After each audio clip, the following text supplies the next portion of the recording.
Poliandri dikenal dalam bahasa fikih dengan nomenklatur atau nama yang cukup masyhur, disebut dengan nama ta'addudul aswaj. Ta'addudul aswaj adalah banyak suami. Nah, mitra sekalian yang dirahmati oleh Allah Subhanahu wa taala, apa yang dimaksud dengan poliandri itu menurut perspektif hukum Islam? Yang dimaksudkan dengan poliandri menurut sudut pandang keislaman, poliandri diberikan batasan sebagai sistem perkawinan yang membolehkan seorang istri memiliki banyak suami. Yang dimaksud dengan banyak di sini adalah 2 atau lebih. Itulah yang dimaksud dengan poliandri di sini. Berikutnya yang perlu kita ketahui ialah bagaimana perspektif hukum Islam sendiri terhadap poliandri atau ta'addudul aswaj ini. Yang pertama, hukum Islam telah menetapkan dengan sangat pasti bahwa poliandri hukumnya terlarang. Poliandri dalam bahasa hukum haram adanya dan terlarang untuk dilakukan, sehingga tidak boleh dan berdosa hukumnya menurut hukum Islam manakala ada seorang perempuan mempersuami 2 orang atau lebih. Hukum Islam tidak memberikan ruang dan membolehkan seorang perempuan mempersuami atau menikahi 2 orang suami atau lebih pada satu masa, kecuali kalau misalnya 1-2 kali yang bersangkutan itu ditinggal oleh suaminya dan kemudian menikah lagi, lalu ditinggal lagi, bercerai lagi, menikah lagi, bercerai lagi, dan begitu pun seterusnya. Itu tidak ada masalah karena itu satu-satu dan karena ada alasan yang terkait dengan putusnya perkawinan sehingga dia tidak bisa disebut bersuami banyak. Suaminya hanya 1 tapi kemudian diceraikan. Yang dimaksudkan di sini ialah tidak boleh mengumpulkan 2 suami atau lebih dalam satu masa dan statusnya yang bersangkutan itu menjadi suami dari istri perempuan dimaksud. Nah, mitra sekalian yang dirahmati oleh Allah Subhanahu wa taala, jadi hukum poliandri ini menurut perspektif hukum Islam adalah terlarang, haram, dan haramnya adalah haram mutlak. Dalil pengharaman ini yang menjadi rujukan primer dari hukum Islam adalah Al-Quran surah An-Nisa ayat 23 sampai dengan ayat 24. Tetapi yang berbicara secara sharih pengharaman terhadap poliandri ini adalah Al-Quran surah An-Nisa ayat 24. Yang sebelumnya di ayat 23 itu membunyikan tentang orang-orang atau subjek-subjek yang haram dinikahi, perempuan-perempuan yang haram dinikahi. Ada kurang lebih 14 subjek yang diharamkan itu. Satu diantaranya adalah perempuan yang sudah memiliki istri. Jadi haram dinikahi dalam arti suami, perempuan-perempuan yang sudah memiliki suami tidak boleh dinikahi gitu. Sehingga nanti kalau dinikahi lagi oleh seorang lelaki, maka perempuan itu akan memiliki banyak suami. Memiliki banyak suami pada fenomena ini disebut sebagai poliandri pada konsep yang sedang kita pahami sekarang ini.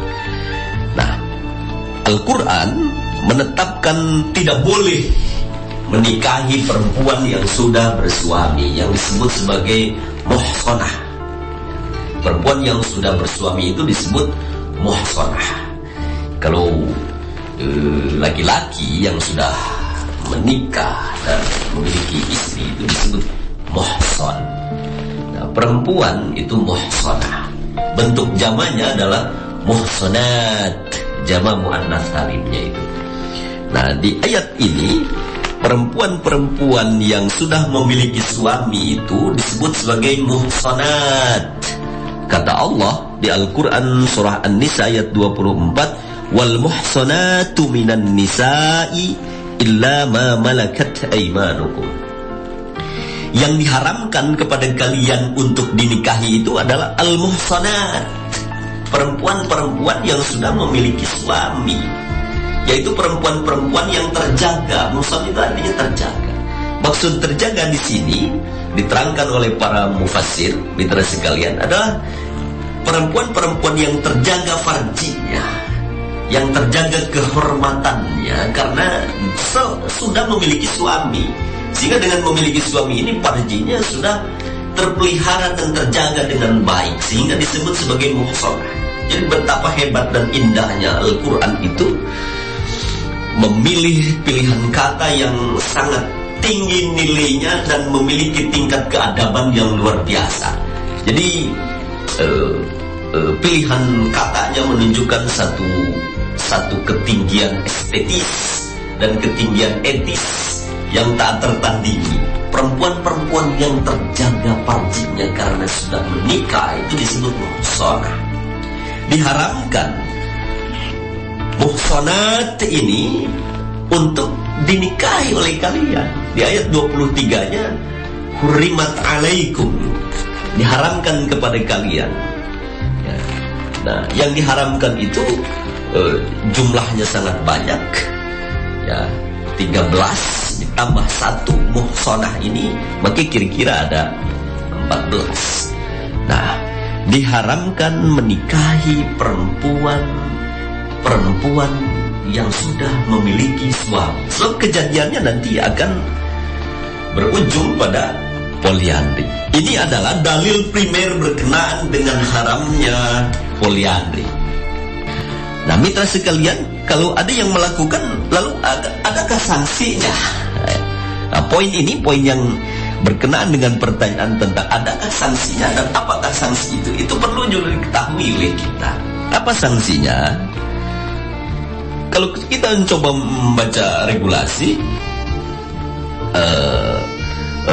sanksi bagi pelaku poliandri ini itu adalah sanksi pidana. Dia bisa dipidana karena termasuk pada kategori perzinahan. Jadi kalau orang melakukan poliandri, dia sedang melakukan perzinahan dan dia telah melakukan tindak pidana. Ahli hukum pidana mungkin bisa memberikan informasi dan pendalaman yang lebih lengkap. Tindak pidana yang dilakukan terkait dengan kategori perzinahan itu diatur di dalam Kitab Undang-Undang Hukum Pidana pasal 284 kalau tidak salah itu. Nah, jadi nanti ada sanksi, dan sanksinya sebagai sebuah kejahatan itu diatur dan nanti pasti akan ditetapkan oleh mahkamah, oleh pengadilan. Nah, mitra sekalian yang dirahmati oleh Allah Subhanahu wa taala, kenapa poliandri itu dilarang dan oleh hukum Islam secara mutlak diharamkan? Lalu kemudian di dalam konteks Indonesia juga ditutup pintunya dan kemudian bila dilakukan mendapat sanksi hukum yang keras. Itu karena menimbulkan akibat yang tidak kecil, menimbulkan kemadaratan, kekacauan yang besar. Apa kemadaratan dan kekacauan yang ditimbulkan sebagai efek dan akibat dari poliandri ini? Pada perspektif hukum Islam, mitra sekalian yang dirahmati oleh Allah Subhanahu wa Ta'ala, akan terjadi sekurang-kurangnya 3 kekacauan yang ditimbulkan oleh poliandri. Yang pertama kekacauan nasab, yang kedua kekacauan perwalian, dan yang ketiga kekacauan waris. Dari sisi nasab, dari sisi keturunan, garis keturunan, nasab itu menjadi chaos, menjadi kacau, dan menjadi rancu. Siapa bapaknya? Kalau soal ibunya pasti tahu, karena ibunya satu. Tapi bapaknya kan tidak jelas dinisbahkan kemana, karena statusnya itu sebagai suami dari ibunya. Jadi akan terjadi kekacauan. Tetapi lupakanlah yang terjadi pada binatang. Masalahnya ini terjadi pada manusia. Jika terjadi pada manusia, nasabnya tidak jelas, maka akan memberikan implikasi yang serius. Ketidakjelasan ini harus ditutup dengan cara tidak dibuka pintunya, karena akan mengundang kemudorotan yang lebih besar dan bencana yang menghimpit hari ini dan di kemudian hari. Kekacauan perwalian tentu saja kaitannya dengan siapa menjadi wali siapa. Itu juga akan terkacaukan, dan ujungnya akan terjadi kekacauan waris.